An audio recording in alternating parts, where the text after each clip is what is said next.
So Braden graduated this spring. Working with one of my favorite theologians, Braden. Braden, come on up and tell us about your station.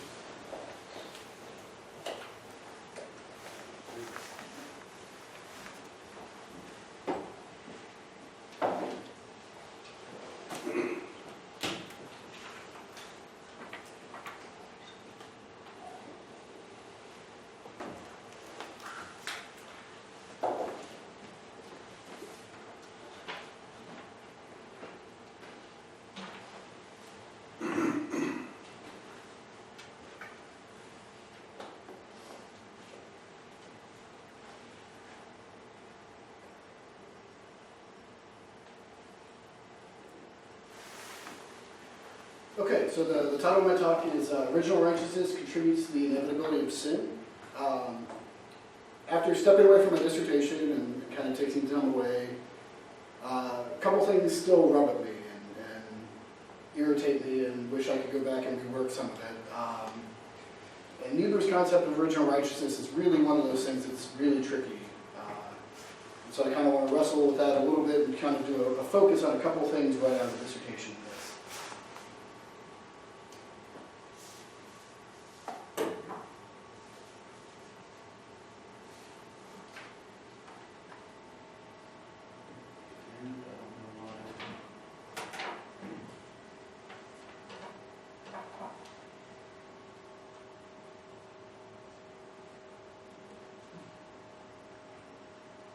Okay, I'll try that. So the title of my dissertation is Reinhold Niebuhr's Theological Anthropology in Light of Evolutionary Biology, Science Shaping Anthropology, Shaping Ethics.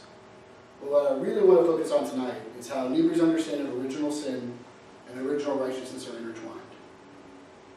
And so the roadmap is going to be, we're going to talk a little bit about original righteousness, we're going to talk about some possible biological anchors for that, and then we're going to move to how that relates to original sin. So, in Niebuhr's anthropology, we have two aspects. There's the creaturely and the spirit, or the free part of human nature. And each of those has perfection. So for Niebuhr, the perfection of the creaturely aspect of human nature is a natural law. If you really dig down into what he means by that, I would argue that he's actually coming at it from a virtue ethics perspective. He talks about a harmony of relationships is what constitutes natural law. Relationship between God and self, an ordered soul, so in yourself, the right relationship, and then humans with the rest of creation. So I'll talk later about a threefold relationship. That's what I'm talking about. God and self within the self, and self and the rest of creation. And the perfection of the second aspect of human nature is the theological virtues. One of the reasons why I think Niebuhr is very helpful in a theology and science context is that he rejects a historical reading of the fall. So he looks at Genesis as a symbolic reading and not a time when humans were perfect, and then the fall comes and now humans are no longer perfect. Even though he rejects that kind of temporal aspect of perfection, he does still want to hang on to an idea of a concept of original righteousness. It's just not something that's found in our past. And in his context of original righteousness, he's really trying to find a medium, a way between these two views. The Calvinist view of total depravity. Post-fall, we can't trust human reason at all to tell us anything about what the good is. And on the flip side, he was looking at Catholic views of supernatural grace, where Adam had been bestowed these gifts prior to the fall, and then after the fall, God took these gifts away, but they were never part of human essential nature. Niebuhr really wants to say that no, there is something in human nature that does point us toward the good. And he hedges a little bit and moves from saying that we have original righteousness to saying that we have a memory of original righteousness. To say that we're not perfect, but we still have this memory of what original righteousness means. And he spends a whole chapter on this in the book, but for today we're just going to define original righteousness as anything that reminds humans of the content of the perfection of human nature. So the crucially aspect, I was talking about those three relationships.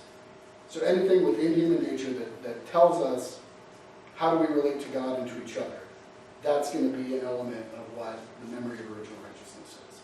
So that's going to be things like self-transcendence. It's going to be expanding the moral circle beyond one person.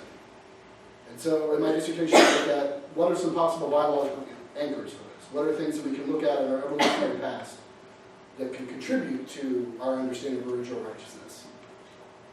And I briefly look at two in the dissertation, cooperation and empathy.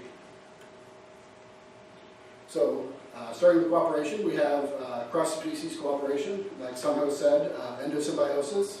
One bacteria residing inside another bacteria gets protection from the elements, can provide nutrients that the other bacteria was not able to process before. Eventually that becomes a single organism. And you also have cooperation within a species of population. We'll talk about briefly soon comparing humans to other mammals in terms of hunting instincts. And so the question is, how do we regulate cooperation? Dawkins talks about the free rider problem. You have birds that will groom other birds. And a free rider is a bird that will receive grooming but then won't in turn groom. And so there are various times organisms come up with different strategies to enforce cooperation. So if you look at cooperation in the sense of hunting, there are pros and cons. Hunting as a group lets you take down larger prey, but if food is scarce, it also means that you're in direct competition with those in your group. So studies comparing humans and other carnivorous mammals, mostly large cats, they found that when organisms cooperated, certain things happened. There was low sexual dimorphism, not as many differences between males and females of the species. The species also tended to have larger brains, and there was an increased length of the week. It also led to changes in social structures. If we imagine this whole room as a hunting community, the increased intelligence could also lead to more complex social structures where if food is scarce, that each section of the table could become their own subgroup and leave the larger group and hunt in smaller packs. And it turns out that the groups, in these smaller groups, the organisms that spent more time together were more likely to engage in care of the young of other members of that subgroup. So it really did lead to an expanded moral circle even beyond the individual to those that they spend the most time with. The problem is that cooperation is a necessary but an insufficient anchor for original righteousness. Because cooperation, sure, expands a moral circle, but it's not actually moral in and of itself. And increasing intelligence as a byproduct of cooperation can also lead to new ways of avoiding cooperation. They've done studies with artificial neural networks where when intelligence is selected for, you have a large increase in the free rider problem. Whereas intelligence goes up, people find new ways, intelligence finds new ways to avoid cooperating. And so you have to re-engage the process of how do you punish or regulate cooperation. And then the second possible biological anchor is empathy. Now, we recognize the mental states of others, and it also includes theory of mind. One of our colleagues, Oliver Putz, has some great examples of how apes involved in this. And so, as a quick experiment, there's a piece of paper over here. We're going to imagine that this is a banana, and we have an audio recorder here, and this is a banana. And so, Bob can see this banana, but he can't see this one. And since Bob is my boss, and I don't want to rock the boat, I'm going to choose this banana because I can recognize that Bob sees this one, cannot see this one, and to avoid conflict, I'll eat a banana that he can't see, and that way he still has food as well. And so it's sort of the first step to self-transcendence. It's being able to put yourself in the perspective of another person. But again, it's not necessarily moral. Empathy is great, but at the same time, in order to be an effective torturer, you also have to have a sense of empathy. You have to know what you're doing is getting the desired result. And cooperation itself is actually really problematic when you talk about Niebuhr's understanding of sin and original sin. So for Niebuhr, he's got a definition of sin as turning away from God and towards oneself, considering your needs at the expense of others. He's got a famous book, Moral Man and Immoral Society, where he's like, you know what, people are decent. You know, people, we can get them to be good. Groups of people, never going to happen. Terrible. And so when you're dealing with cooperation, you have a really big problem. So when Niebuhr looks at original sin, he doesn't want to let people off the hook. He wants to say, we're still responsible for our sin, even though we're all likely to sin. So he coins the term, sin is inevitable but not necessary. And often he describes original sin as anxiety plus sin, and that it's not just sin, but there has to be some kind of driving motivation there. And that anxiety itself is not bad, because he would say that a lot of innovation that's happened in civilization has been driven by anxiety. But it's the problem when anxiety leads you to mass resources, to look to your own interests at the expense of others. But that's when there's a problem. And so my biological anchor for original sin is the slippage from intergroup preference to intergroup bias. Intergroup preference is preferring the company of those in the in-group, preferring to be with the people who are in your in-group. Whereas intergroup bias is seeing those individuals in a positive light and negatively valuing those who are not in the in-group. There was a time when researchers felt that humans were the only organisms capable of forming in-groups based on non-biological properties, but Yale studies have shown that macaques, a species of monkeys, are also able to form in-groups based on non-biological. So for us, it would be political party, presidential candidate, sports team, whether you say soda or pop, what kind of nationalism. All those are forms of in-group. And they found that macaques can also do that with abstract concepts. They're extremely afraid of spiders, and they love grapes. And they can induce them by showing the pictures of other macaques and grapes and spiders. They can get them to identify certain macaques in a negative light because they were associated with spiders. And so cooperation is great in terms of original righteousness, but cooperation also leads to the formation of in-groups and out-groups. And to use Niebuhr's language, it's not necessary to move from intergroup preference to intergroup bias. But it seems pretty inevitable. I'd say look at our election cycle. Humans seem to be pretty good at agreeing with people who agree with them and liking them and really judging people who are not part of their group. And so I think the questions I have going forward in my work, in order to really understand the relationship between original sin and original righteousness, I need to do more work in understanding Niebuhr's understanding of original righteousness and the possible biological anchors and how that really works. It's a really tricky concept that not a lot of scholars deal with, so I need to plumb deeper into that. But the other question I have is, it seems to me that intergroup bias itself could meet Niebuhr's criteria for an aspect of original righteousness.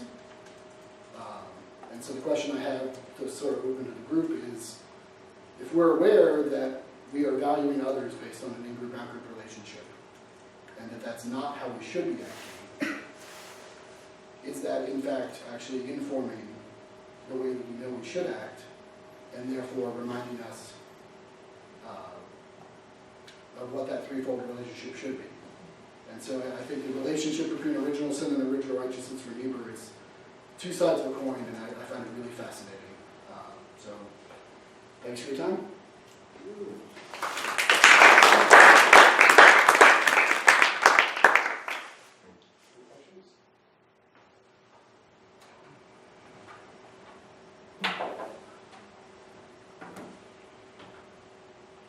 Tell us how Niebuhr gets his idea of sin as unnecessarily negative from honesty. I'm at the defense again. Well, I think your work does a really good job of that, considering I also cite you in that as well. But it's really the sense of, I know you want me to answer this, but Ted and I argue about this all the time, but I think Niebuhr's not quite as Augustinian as everybody else does. I tend to read him through a slightly Pelagian lens, and I think especially in Original Sin and Inevitability of Sin, I don't think that Niebuhr is as close to Augustine as other people think. So I mean, we could go into that. Braden, I have a question about this historical aspect of, or the lack of historical aspect of original sin and original righteousness. One of the sort of interesting questions I have is that I sometimes wonder about, and sometimes entertain the thought of writing something about, is this concept that, or the fact that if we take into consideration the evolutionary history of humanity, or rather Homo sapiens, taking into consideration that at some point in history, Homo sapiens lived in, at least in the same time period as other anthropoids. Specifically, we can think of Neanderthals living side by side with Homo sapien civilizations. But there's a theory that Neanderthals and other anthropoids were killed off by Homo sapiens. And I wonder if this could play into a new imagination of the original sin narrative, or if that's even worth entertaining. Yeah, I only briefly touch upon it in my dissertation, but if you were to push me, I would say that I firmly believe that sin as a concept predates modern Homo sapiens. I would say that there's probably an earlier ancestor in our evolutionary history that meets the criteria for the mental state and the behavior that we would need to exhibit sin. So I have no problem believing that would be the case, especially if you're going to look at intergroup bias as a potential aspect. With tool use, increased violence, with increased intelligence, I can easily see that being the case.